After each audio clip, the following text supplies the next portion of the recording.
24 Hour News 8's Heather Walker joins us live from along the lakeshore with what conditions are like right now, Heather.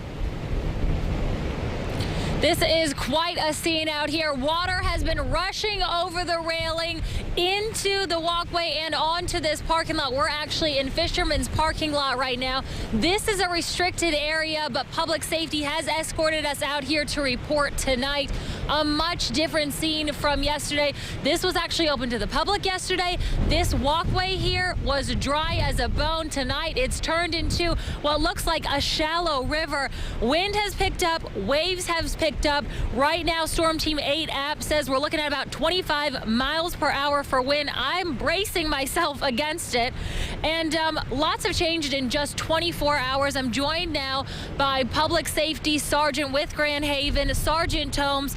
Tomes, tell me about the other changes that have happened within just 24 hours. We've decided to close both the Fisherman's parking lot and the North Pier, whereas yesterday we only had the South Pier closed.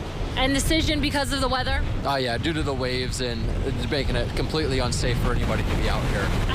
We're trying to brace ourselves out here, but we were out here last night, completely different scene.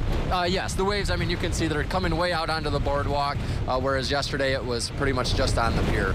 And what about any rescues? Have you had to rescue anyone? No, we've been fortunate we haven't had to conduct any rescues tonight. Okay, we're going to hope that it stays that way and people stay away. Once again, more restrictions out here. North Pier, South Pier, Fisherman's parking lot, all shut down right now because of those heavy waves and wind.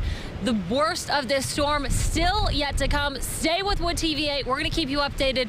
Reporting live in Grand Haven tonight, Heather Walker, 24 Hour News 8. All right, Heather, we'll let you ring out. Have a safe trip back.